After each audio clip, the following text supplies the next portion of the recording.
ሁዳዴ ውስጤን በላኝ። እኔ ስሙን ነው የማውቀውና ሁዳዴ የመንግስት እርሻ ለመንግስት የሚታረስ እርሻ ነበረ በቀድሞ ዘመን። አዎ ሰፋ ያለ መሬት ለመንግስት ይሰጥና ይሄ የመንግስት ድርሻ ተብሎ ያው ለመንግስት የተሰጠ ነው ማለት ነው። ሁዳዴ ማለት በቃ የመንግስት ግብር የመንግስት ድርሻ ይባላል። አሁን ክርስቶስ ወደዚህ ስናመጣው ምንድነው? ንጉስ ነው። መንግስት ነው። እውነት ነው።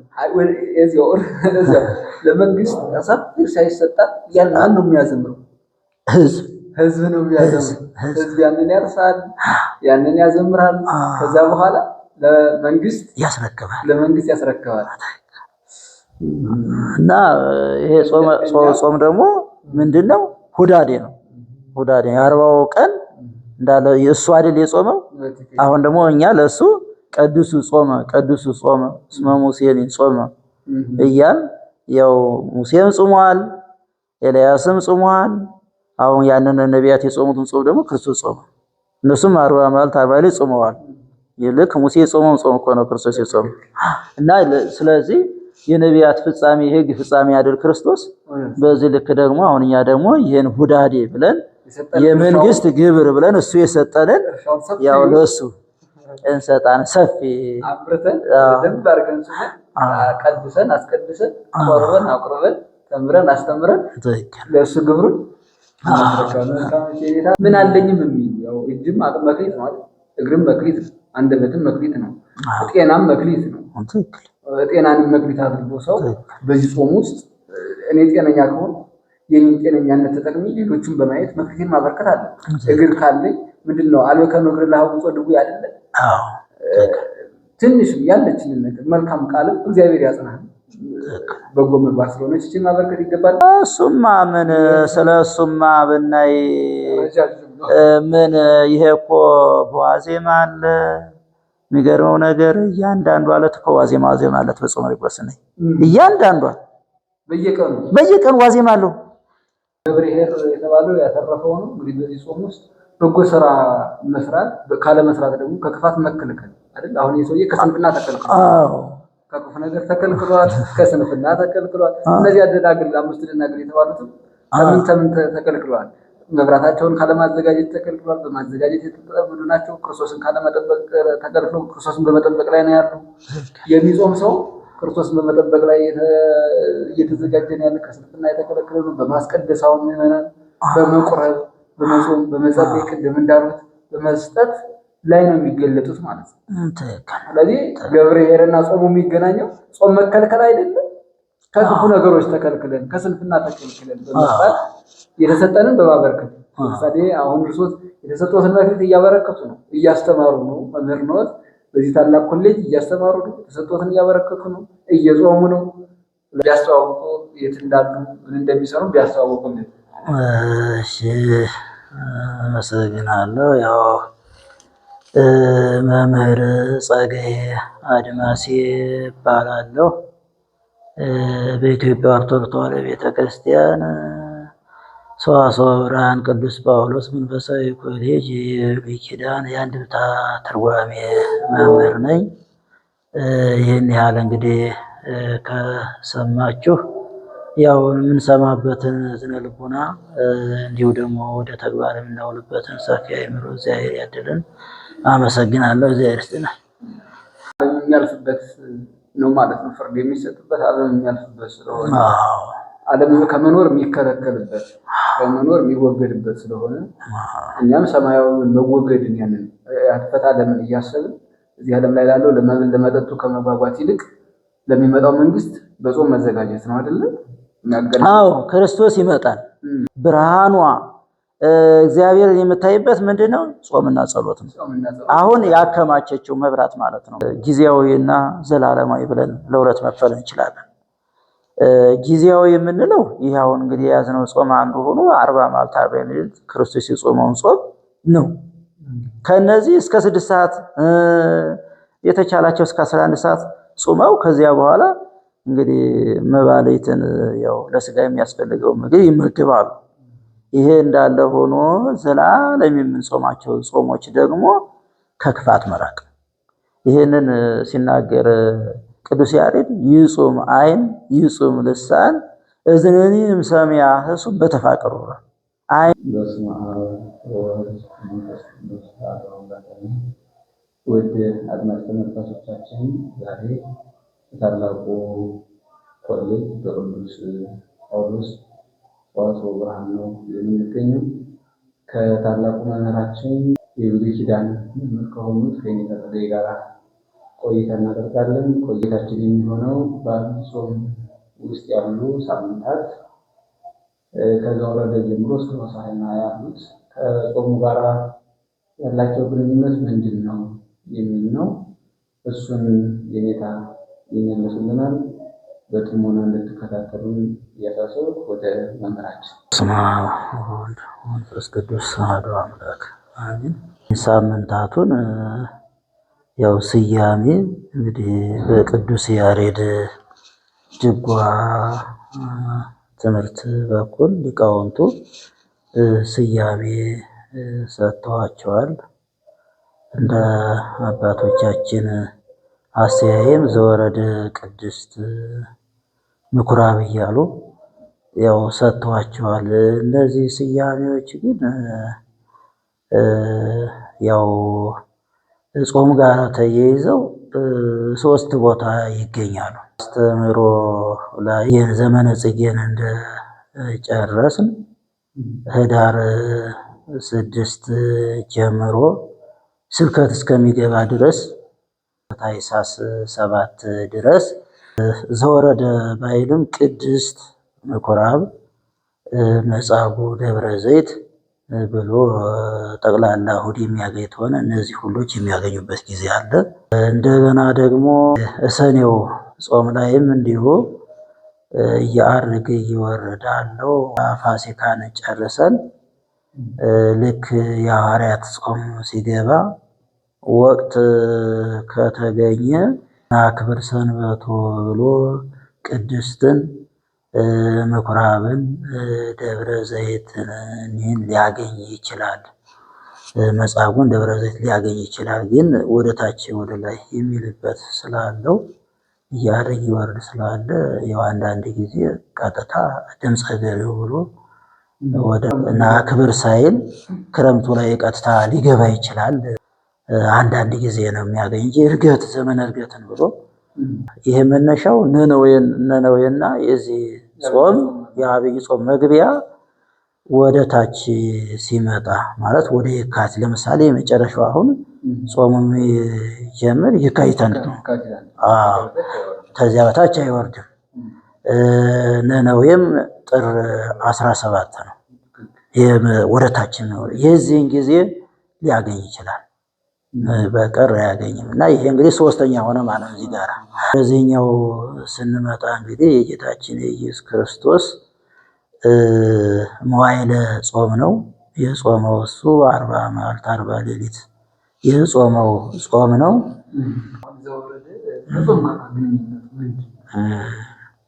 እንግዲህ ዘወረደን ስናይ ዘወረደ እምላዕሉ አይሁድ ሰቀሉ ወሚም እያእመሩ እግዚአ ኩሉ ዘይሐዩ በቃሉ ብሎ ቅዱስ ያሬድ ተናግሯል።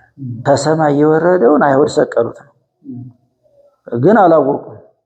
በቃሉ የሚያድነውን ሕይወት የሆነውን አላወቁትም። ሰቀሉ ሲል እንግዲህ ከሰማይ የወረደ ስጋ አይደለም፣ የወረደ አካላዊ ቃል ነው። የጾመው ደግሞ በስጋ በኩል ነው።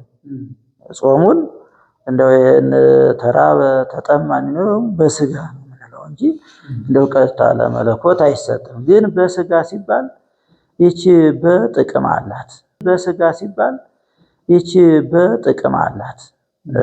አዋሃጅነቱን እናገኝበታለን። ምክንያቱም ስጋ ጾመ ብንል ይፈርስብናል፣ ተዋህዶ አይጸናል፣ ምንታዊ ይመጣል፣ ወደ ሁለት ባህሪ ሁለት አካል ወደሚለው ይወስዳል። በስጋ ስንለው ግን በስጋ ጾመ፣ በስጋ ታመመ፣ በስጋ ተጠማ፣ በስጋ ጸለየ፣ በስጋ አለቀሰ ስንለው በምን ስናስቀምጥበት ባለቤቱ አካላዊ ቃል እየሆነልን ተዋጅነቱን እያጸናልን ይሄዳል ማለት ነው። እና ዘወረደ ከሰማይ የወረደው አካላዊ ቃል ነው፣ በስጋ ደግሞ ጾሟል ማለት ነው። ቅድስት እንግዲህ ቀድሱ ጾመ ቀድሱ ጾመ እስመ ሙሴኒ ጾመ እያለ ይሄዳል። መቀደስ ማለት መለየት ነው። አሁን ከዕለታት ሰንበትን ቀድሰን ለእግዚአብሔር ሰንበቴ ቅድስቴ ብለን ለእግዚአብሔር ለይተን ሰጥተናል። አሁን ጾማቱን እንግዲህ እንደዚሁ ለእግዚአብሔር ለይተን ሰጥተናል። በዚሁ ልክ ደግሞ ሰውነታችን ለእግዚአብሔር መስጠት አለብን ማለት ነው። ማለት ሰውነታችን ለእግዚአብሔር የምንሰጥበት ደግሞ አንዱ ጾም ነው። በጾም ለእግዚአብሔር እንሰጣለን ማለት ሰውነታችንን ከሁሉ ነገር ተከልክለን መቼም እስራኤልን የቅዱሳንና እናንተ ቅዱሳን ሆኑ ሲል ከአሕዛብ ተለይተው ለእግዚአብሔር እንዲሆኑ ነው። አሁን እኛም ደግሞ ከክፋት ከኃጢአት ተለይተን ሰውነታችንን ለእግዚአብሔር መስጠታችን መቀደስ መለየት አይደለ? ለዩ፣ ቀድሱ፣ አክብሩ፣ ምረጡ ማለት እና መርጠን ለይተን ለእግዚአብሔር ሰውነታችንን መስጠታችንን የሚያመለክት ነው። ጾም ማለት መለየት ስለሆነ ከሚበሉ ከሚጠጡ ነገሮች ከኃጢአት ነገሮች መከልከል ነው። ቅድስት ማለት እንዲሁ ከጾሙ ጋር የተገናኘ መከልከል ማለት ነው፣ መለየት ነው ማለት መለየት ከክፋት መለየት፣ ከዝሙት መለየት፣ ከኃጢአት መለየት። በቃ ክርስቲያን ከነዚህ ሁሉ ተለይቶ ለእግዚአብሔር አውሎ ሰውነቱን ለእግዚአብሔር ሰጥቷል ማለት ነው። ስለዚህ ከጾሙ ጋር የሚገናኝ ስም ነው የተሰጠው ማለት ነው። ምኩራብ ማለት ምንድን ነው? ምኩራብ እንግዲህ ሶስተኛው ሳምንት እየመጣን ነው ማለት ነው። ምኩራብ ቤተ መቅደስ ነው። በቀድሞ በብሉይ ኪዳን እንግዲህ ምኩራብ ይባላል። በሰንበት ቀን ቃለ እግዚአብሔር ይሰሙበታል። እግዚአብሔር የሆኑትን ኦሪትን የተቀበሉትን ከልክለዋቸው ወደ ዋነኛው ቤተ መቅደስ እንዳይገቡ የአሕዛብ አደባባይ ብለው አስቀምጠው በዚያ ይጸልዩበት፣ ጸሎት ያደርጉበት፣ ቃለ እግዚአብሔር ይሰሙበት የነበረውን ቦታ በዚህ ጊዜ ምን አድርገውታል? የበጎች መሻጫ ገበያ አድርገውት ነበር እና ጅራፍ አዘጋጅቶ ወግዱ ብሎ አስወግዶ ቤቴ የአሕዛብ የጸሎት ቤት ይባላል፣ እናንተ ግን የሌቦች የወንበዴዎች የሽፍታዎች መሻሻጫ መለወጫ አደረጋችሁት ብሎ አስወግዱ ብሎ በጅራፍ አባረራቸው፣ አስወገዳቸው ነው የሚል። አሁን ከጾም ጋር የሚያያይዘው እንግዲህ ቤት ማለት ሰውነትን ቤት ነው። የራሱን ቤት ሰውነት እንኳ ምን ብሎታል? ምስትወ ለዝንቱ ቤተ መቅደስ ወብሰሉ ስለታነሱ፣ ይህን ቤት አፍርሱት በሶስተኛው ቀን አነሳዋለሁ። ቤተ መቅደስ የሚለው ሰውነታችንን ነው።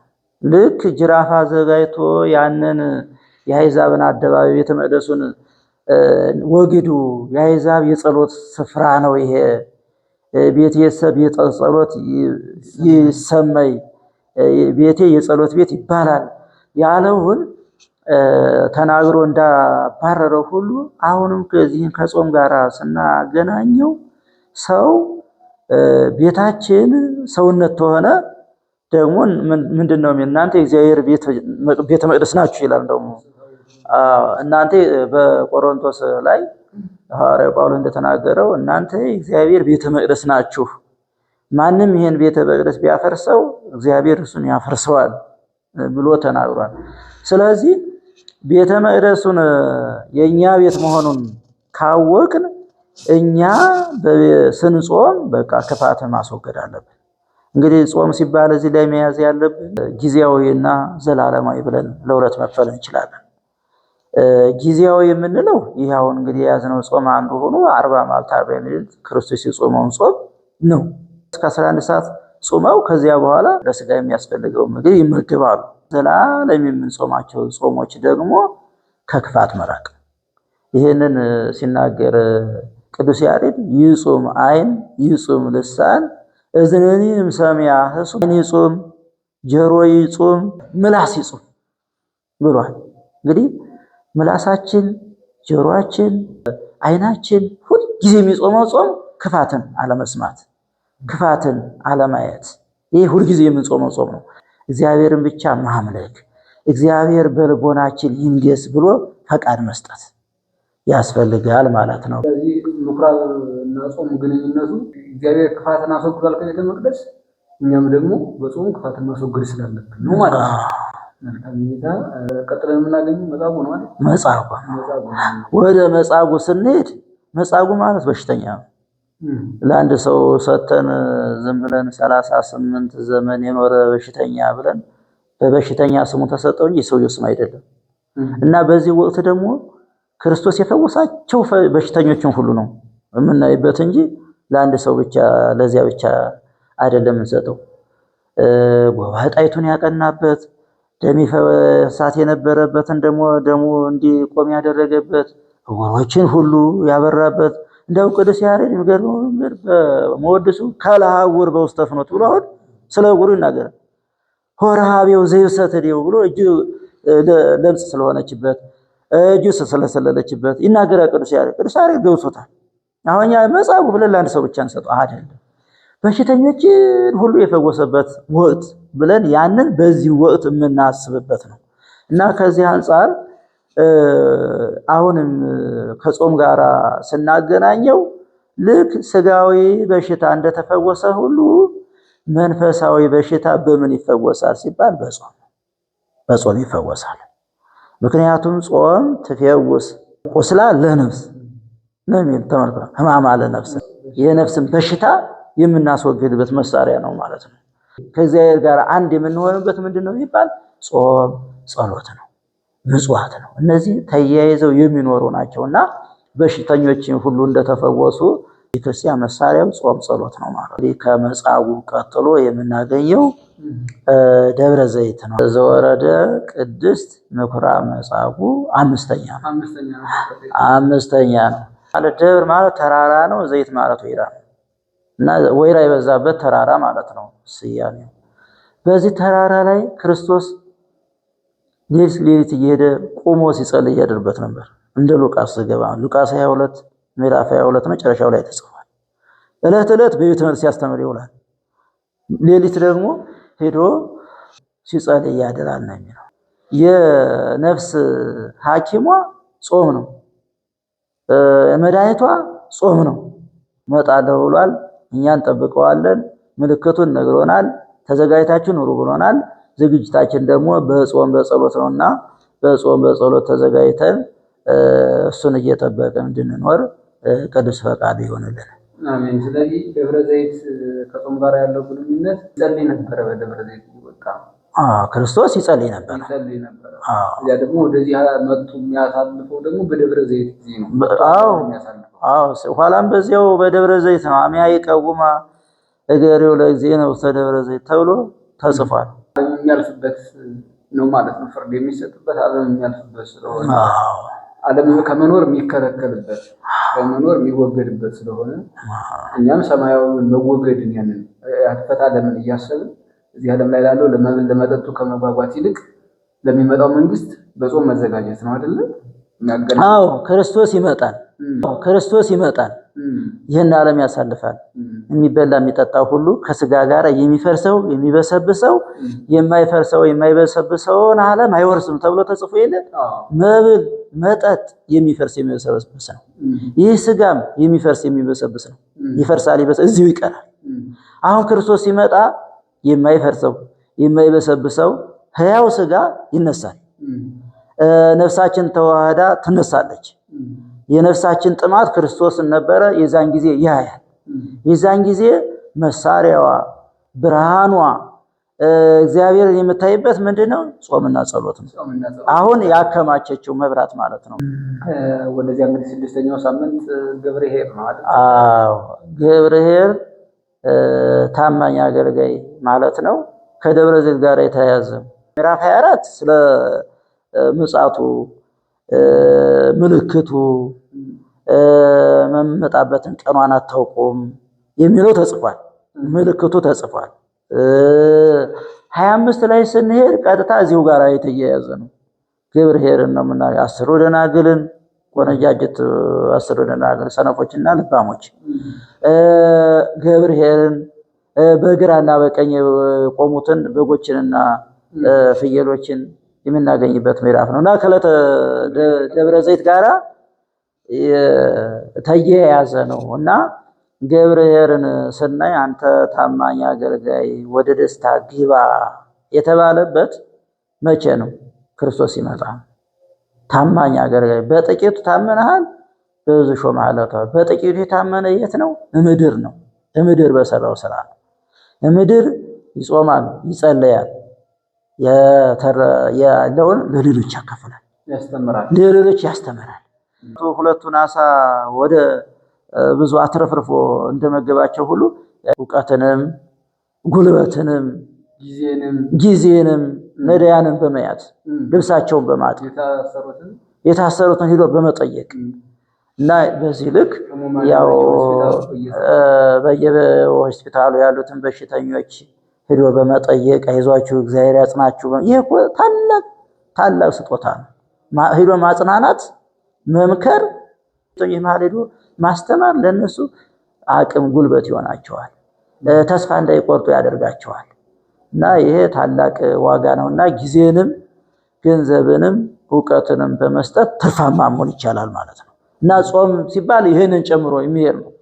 አዎ ገብርኄር የተባለው ያተረፈው ነው። እንግዲህ በዚህ ጾም ውስጥ በጎ ስራ መስራት፣ ካለ መስራት ደግሞ ከክፋት መከልከል አይደል? አሁን የሰውዬ ከስንፍና ተከልክሏል። አዎ ከክፉ ነገር ተከልክሏል፣ ከስንፍና ተከልክሏል። እነዚህ አደናግል አምስት ደናግል የተባሉትም ከምን ተከልክሏል?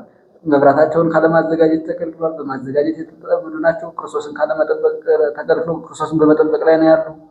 የሚጾም ሰው ክርስቶስን በመጠበቅ ላይ እየተዘጋጀን ያለ ከስንፍና የተከለከለ ነው። በማስቀደስ አሁን ምዕመናን በመቁረብ በመጾም በመጸለይ ቅድም እንዳሉት በመስጠት ላይ ነው የሚገለጡት ማለት ነው።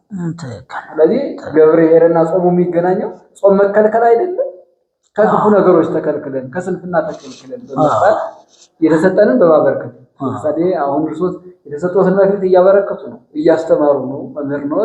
በዚህ ታላቅ ኮሌጅ እያስተማሩ ነው፣ የተሰጡትን እያበረከቱ ነው፣ እየጾሙ ነው። ታላቅ ጾም እኮ ነው። ጾም እኮ አብይ ጾም፣ ጾመ ኢየሱስ፣ ሁዳዴ ይባላል። የሚገርመው ነገር ሁዳዴ ማለት የመንግስት እርሻ ነው። ምን ማለት ነው? ሁዳዴ የመንግስት እርሻ ነው። በድሮ ዘመን ማለት ነው። የመንግስት ግብር ለመንግስት እርሻ ሆኖ የመንግስት ስጦታ ሆኖ የሚሰጥ ማለት ታላቅ ስጦታ ነው። ሁዳዴ ይባላል። የጾሙ ሁዳዴ ይባላል በድሮ ዘመን። እና ሁዳዴ ማለት የመንግስት እርሻ የመንግስት ግብር ማለት ነው። አሁን የጾም እንግዲህ ክርስቶስ ራሱ የጾመው የክርስቶስ ጾም ማለት ጾመ ኢየሱስ ወርሃ ጾም የጾም ወቅት ማለት የጾም ወራት ይባላል። እና ሁዳዴ ማለት ያው የመንግስት እርሻ ሰፋ ያለ እኮ እርሻ ነው። ሰፋ ያለ ረጅም ጾም አይደል? አሁን ይሄ እኮ አብይ ታላቅ ጾም የምንለው 2 ወር ስለተጾመ ማለት አይደለም፣ ስለብዛቱ አይደለም። ክርስቶስ የጾመው ስለሆነ ባለቤቱ ክርስቶስ ነው። ልክ ትክክል ረጅም ነው ጾሙ 40 መዓልት 40 ሌሊት ነው። ወዲያኛው ሲታይ ነው ሰዓቱም ረጅም ነው። ቀናቱም ደግሞ 55 ቀናት ነው። ከሌሎቹ ይበልጣል። ነገር ግን ራሱ የጾመው ስለሆነ ታላቅ ያስበለበት። አው ምስጋናውን በውስጡ ይደረሰው ሰዓተ ነው ምናምን ያለው እሱማ ምን ስለሱማ ብናይ ምን ይሄ እኮ በዋዜማ አለ። የሚገርመው ነገር እያንዳንዱ አለት እኮ ዋዜማ አለት በጾመ ርቆስ ነኝ። እያንዳንዱ በየቀኑ ዋዜማ አለው። በየቀኑ ዋዜማ አለው። ዋዜማ አለው። የነግ የሰለስት የቀትር የሰዓት የሰርካሉ ዋዜማ ስብሐተ ነግ እየተባለ የሚደረስ ራሱን የቻለ በጾመ ድጓ በድጓው ይትባል የተቀመጠለት አለ። እና ስለ ገብርኄር ስንል ይሄንን ሁሉ ሰርቶ ታማኝ ሆኖ የሚገኝ ነው። በአንጻሩ ይሄንን ካላደረገ እንደ ምእመን ካልጾመ ካልጸለየ ካለው ካላካፈለ ሰነፍ ይባላል። ሰነፍ ይባላል። መቼም ካለን ነው እንጂ የሌለን ክርስቶስ አይጠይቀንም። ጾሙ ማለት ጾሙ እያለን እኮ ጾሙ የዚያው መጽሐፍ ቅዱስ ላይ ያለው ማለት ነው። እና ስትጾሙ እንደ ግብዞች አትጠውልጉ አለ፣ አታስመስሉ አለ። ምን አለኝም የሚል ያው እጅም መክሊት ነው አይደል? እግርም መክሊት ነው፣ አንደበትም መክሊት ነው፣ ጤናም መክሊት ነው። ጤናንም መክሊት አድርጎ ሰው በዚህ ጾም ውስጥ እኔ ጤነኛ ከሆነ የኔን ጤነኛነት ተጠቅሜ ሌሎችን በማየት መክሊቴን ማበርከት አለ። እግር ካለኝ ምንድነው አልበከ መግር ለሐውጾ ድጉ አይደለ? አዎ ትንሽም ያለችንን ነገር መልካም ቃልም እግዚአብሔር ያጽናል። በጎ ምግባር ስለሆነች እቺን ማበርከት ይገባል። ሁዳዴ ውስጤን በላኝ እኔ ስሙን ነው የማውቀውና ሁዳዴ የመንግስት እርሻ ለመንግስት የሚታረስ እርሻ ነበረ በቀድሞ ዘመን። አዎ ሰፋ ያለ መሬት ለመንግስት ይሰጥና ይሄ የመንግስት ድርሻ ተብሎ ያው ለመንግስት የተሰጠ ነው ማለት ነው። ሁዳዴ ማለት በቃ የመንግስት ግብር የመንግስት ድርሻ ይባላል። አሁን ክርስቶስ ወደዚህ ስናመጣው ምንድነው? ንጉስ ነው። መንግስት ነው። እውነት ነው። እዚያው ለመንግስት ሰፊ ድርሻ ይሰጣል። ያን ነው የሚያዘምረው ህዝብ ነው የሚያዘምረው። ህዝብ ያንን ያርሳል፣ ያንን ያዘምራል። ከዛ በኋላ ለመንግስት ያስረክባል። እና ይሄ ጾም ደግሞ ምንድነው? ሁዳዴ ነው። ሁዳዴ የ40ው ቀን እንዳለ እሱ አይደል የጾመው። አሁን ደግሞ እኛ ለሱ ቅዱሱ ጾመ እስመ ሙሴን ጾመ እያል ያው ሙሴም ጾሟል፣ ኤልያስም ጾሟል። አሁን ያንን ነቢያት የጾሙትን ጾም ደግሞ ክርስቶስ ጾመ። እነሱም 40 መዓልት 40 ሌሊት ጾመዋል። ይልክ ሙሴ የጾመውን ጾም እኮ ነው ክርስቶስ የጾመው። እና ስለዚህ የነቢያት ፍጻሜ የሕግ ፍጻሜ ያደርግ ክርስቶስ። በዚህ ልክ ደግሞ አሁን እኛ ደግሞ ይሄን ሁዳዴ ብለን የመንግስት ግብር ብለን እሱ የሰጠንን ያው ለሱ እንሰጣን ሰፊ አብርተን ደንብ አድርገን ቀድሰን አስቀድሰን ቆርበን አቁርበን ተምረን አስተምረን ለሱ ግብሩን እናስረክባለን። ሰባተኛው ሳምንት ላይ ደረስን። ኒቆዲሞስ ነው ሰባተኛው። ኒቆዲሞስ ምሁረ ኦሪት ነው። በወቅቱ እንኳን ያለውን ሁከት ግርግር ተቃውሞ ማታ ማታ እየሄደ የክርስቶስ ደቀ መዝሙር ነው። ኋላ ሊገሉት እንኳን ሲፈልጉት እንዲህ ሲሉ እንደው ሕጋችን እንዲሁ ዝም ብሎ ሰውን ይገላል እንደው ያለ ምስክር ከራሱ ሳይጠየቅ ራሱ መልስ ሳይሰጥ እንዲሁ ይፈርዳል ብሎ ለክርስቶስ ጠበቃ ይቆማል።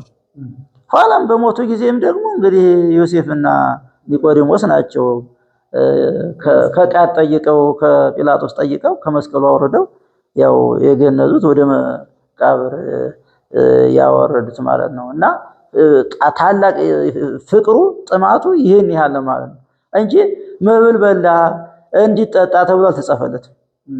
በዚህ ፍቅሩ ነው ተዘግቦለትም እናገኘውና ከአይሁድ ብቀኝነት ከአይሁድ ቅናት የተከለከለ ሰው ነው። ያን ያህል ጠበቃ ይቆመለት። በመቃብሩም ጊዜ የተገኘ ሐዋርያት አልተገኙም። የዛን ጊዜ እሱ ነው የተገኘ እና ይሄን ያህል ያደረገ ነውና ሳምንቱን ስናየው ኒቆዲሞስን ስናስታውስ እንግዲህ ክርስቶስ የሰራቸውን ሁሉ እያስታወስናል የመጣን ክርስቶስን የምንመስለው በጾም በጸሎት ወንጌል በመስማት። ኒቆዲሞስ ቤት ከጌታ ጋር እየመራ ነበረ። ከአይሁድ ክፋት፣ ከአይሁድ ምቀኝነት፣ ከአይሁድ ተንኮል፣ ከአይሁድ ሴራ ሁሉ የተከለከለ ሰው ነው። ምስጢረ ጥምቀትንም ተምሮ ያስተማረን ሰው ነው። ኒቆዲሞስ በጠይቀ ኖሮ መቼ ምስጢረ ጥምቀትን እኮ ለመማር እንቸገር ነበር አይደል? አዎ ሰፋ አድርጎ እንድንማር ያደረገ እሱ በማለት ነው። ምስጢረ ጥምቀትን ያስተማረን ኒቆዲሞስ ነው። በመማርም አሁን ኒቆዲሞስ በመማር ሁሉ ነው አብነት የሆነ ምስጢራትንም ከክርስቶስ በመጠየቅ ምስጢረ ጥምቀትን ከክርስቶስ ጠይቆ በመረዳትም አብነት የሆነ ትልቅ ሰው መምህራችን ቃለ ሕይወት ያሰማልን። እንግዲህ 8ኛው ሳምንት ላይ ደርሰናል። 8ኛው ሳምንት ሆሳዕና ይባላል። ይላል ሆሳዕና ማለት አሁን አድን ማለት ነው። ዕብራይስጥ ነው ቃሉ። ወእግዚኦ አድኅንሶ በሚለው ላይ ነው የምናገኘው። አሁን አድን ማለት ነው ቀጥታ ትርጉም። አሁን አድን አሁን አድን የሚል ትርጉም ይሰጠናል ማለት ነው። በዚህ ዕለት እንግዲህ ሕፃናቱ ቤተ መቅደስ የሚገርማችሁ ነገር 2 ጊዜ ነው የነጻ። ዮሐንስ ወንጌል የተጻፈው መጀመሪያ ሲያስተምር በመጀመሪያ ዓመቱ ነው። ይሄ ደግሞ በመጨረሻው ሊሰቀል ወደ መስቀሉ ሊሄድ ሲቀርብ በ4ኛው ዓመት ማለት ነው። ያኛው የመጀመሪያ 2 ጊዜ ነው የነጻ ቤተ መቅደሱ እና በዚህ ጊዜ እንግዲህ ያው ሕፃናትን ከልክላቸው ብለው ነበረ።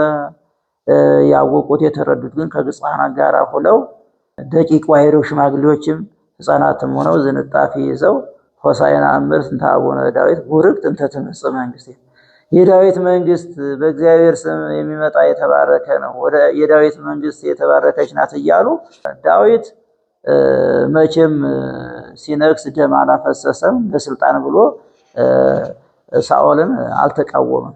እና የክርስቶስ መንግስት እንዲሁ የሰው ደም አፍስሶ ሳይሆን የራሱን ደም በማፍሰስ ነው መንግስቱን የመሰረተውና ያቺ መንግስት የዳዊት መንግስት ተብላ ተነጻጽራለች። አንደኛ ይሄ ነው። ሁለተኛ ደግሞ የዳዊት ልጅ ነው ራሱ። አንተ ዳዊት ነህን እያሉ እንደውም የዳዊት መንግስት ይመጣል መሲሁ ይመጣል እያሉ ይጠብቁት ነበረ። ሌላው ያው ህዝቡን ስናይ ሲያመሰግኑ ተቃዋሚን በአንጻሩ አለ። ተቃዋሚዎች ደግሞ እንዲሁ ሲቃወሙ እሱ ምንድነው ያላቸው? ከአሕዛብ መካከል ከድንጋይ ከሆኑት ከአሕዛብ መካከል ለኔ አዘጋጃለሁ፣ እነዚህ ዝም ይብሉ ድንጋዮች የተባሉ አሕዛብ እኔን ያመሰግናሉ ብሎ ወደ ሌላ እንደሚሄድ እንደሚቀጥል አሕዛብ ሁሉ እንደሚያመሰግኑ ተናግሯል። ጾም ጋር ስናገናኘው እዚያ ሁሉ ህፃናቱ በምስጋና ነው የተገኙ። ጾም ከምስጋና ጋር የተያያዘ ነው። ክርስቶስ ንጉስ ነው። ተመልካቾቻችን ከመምህራችን ጋር የነበረን ይሄ ነው።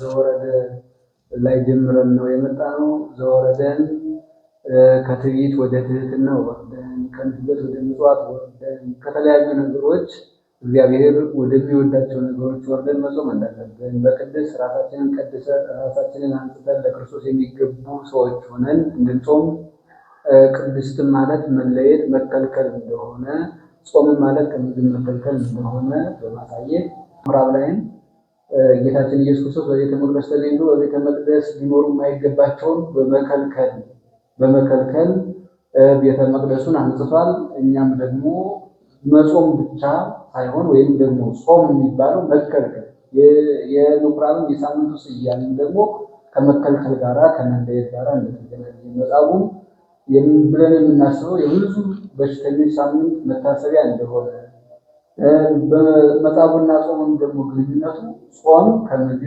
ከመጠጥ ከተለያዩ ደስታዎች መከልከል እንደሆነ ሁሉ መጻጉዕ የሚለው ስያሜ የተሰጠው በሽተኞች ከበሽተኛነት የተከለከሉበት በነፍሳቸውም በስጋቸውም የታመሙ የነፍስን የስጋን በሽታ ተፈቅዶላቸው በስጋቸው የሆኑበት በነፍሳቸው ክርስቶስን ያዩበት ሳምንት ነበርና እኛም በነፍሳችንም በስጋችንም ያለ በሽታ ቢኖርብን በመጾማችን የነፍሳችንም የስጋችንም በሽታ እንደሚወገድ ነግረውናል። ደብረ ዘይት ላይ ስንመጣ ጌታችን ወደ ደብረ ዘይት ወጥቶ በመጸለይ በመጾም ያለምንም ምጽአት በዚያ በማስተማር ያለምንም ምሕረት በዚያ ለሐዋርያት እንዳስተማራቸው ነግረውናል። እኛም ደግሞ ስንጾም በደብረ ዘይት የምናስበው ይህ ዓለም ኃላፊ መሆኑን፣ ይህ ዓለም የሚከለከል የሚወገድ መሆኑን፣ የምንበላው የምንጠጣው ዛሬ የሚያልፍ መሆኑን፣ ነገ ወደማያልቅ ዓለም የምንሸጋገር መሆናችንን በዚህ ሳምንት በደብረ ዘይት ሳምንት ማለት ነው መጾማችን እየጾም እየጸለይን እያስቀደስን እየቆረብን መቀጠላችን የሚያልፈውን ዓለም መብል መጠጡን መተዋችን ከጾሙ ጋር ግንኙነት አለው ማለት ነው። ደብረ ዘይት በጥቅሉ የሚያልፍን ነገር ትተን መጾም፣ የሚያልፍን ነገር ትተን ወደማያልፈው ነገር ላይ መሸጋገራችንን የሚያሳይ መሆኑን የጌታ ነግረውናል። ገብርኄር ላይም ስንመጣ እንዲሁ እንደ ሰነፉ ሰው መስነፍ መቀመጥ ሳይሆን ባለን ነገር መስራት፣ ባለን ጊዜ መስራት፣ የትኛውን ነገር መስራት፣ የሚያተርፍ ነገር ላይ ሁሉ መጠመድ። ምጽዋት ያተርፋል፣ ጾም ያተርፋል፣ ጸሎት ያስተርፋል፣ በጎነት ያተርፋል፣ ርኅራኄ ያተርፋል፣ ፍቅር ያተርፋል፣ ትዕግስት ያተርፋል። በእነዚህ ነገሮች ላይ መሰማራት፣ አትራፊ መሆን። ገብርኄር በጾም ውስጥ ጾሙን የጾመው ርኅሩኅ ቸሩ አምላካችን ነው። ሰው ሊሆን የማይገባው አምላክ ሰው ሆኖ ስለ ሰው አዳም ሊቀበለው የሚገባውን መከራ ከቸርነቱ ከፍቅሩ ከትዕግስቱ ብዛት የተነሳ እሱ ሰው ሆኖ የጾመውን ጾም በገብርኄር ሳምንት ስናስብ በጥቅሉ የቸርነት ስራ እየሰራ መሆን አለበት።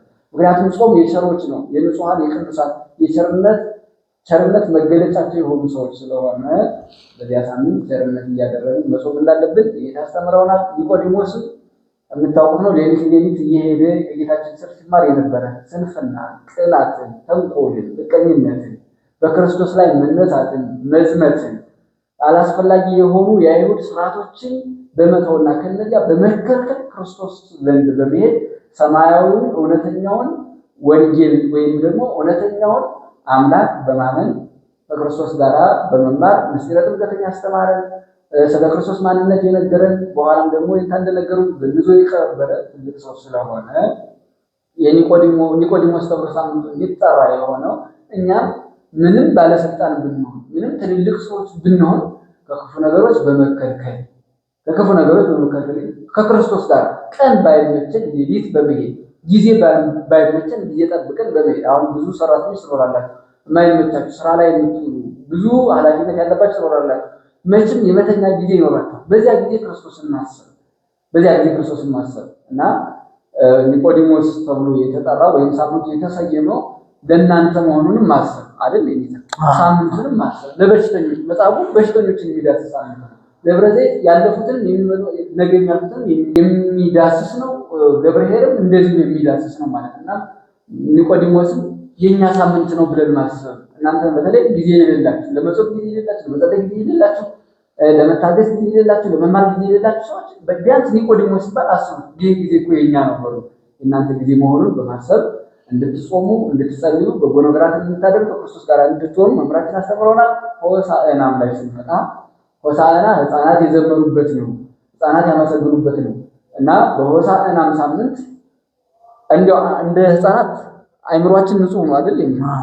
ከክፉ ስራ ከተንኮል ተከልክለን ክርስቶስን በማመስገን ክርስቶስን በማምለክ እንደ ሕፃናት ሆነን ለእግዚአብሔር የሚገባውን ነገር በማቅረብ ሆሳዕና በማለት አሁን አድን አሁን ተሰቀልልን ማለታቸው ቶሎ ያው በሳምንት ነው አይደል የምናከብረው አረጋግጥና አሁን ተሰቀልልን አሁን ከሲኦል አውጣን አሁን አድነን ብለው በመዘመር ክርስቶስን ማረው ተሰቅሎ በአጸደ ነፍስም በአጸደ ሥጋም ያሉትን አድኗልና በዚህ መልኩ ጾማችንን ጾመን እንድናበረክት ወደ አድነን ብለው እንደዘመሩ አሁን አድነን እንደመዘመር ጾማችንን እንድናበረክት እግዚአብሔር አምላካችን ይርዳን። እኔ ቃለ ሕይወት ያሰማልን። ከዛም እናመሰግናለን። ቃለ ሕይወት ያሰማልን።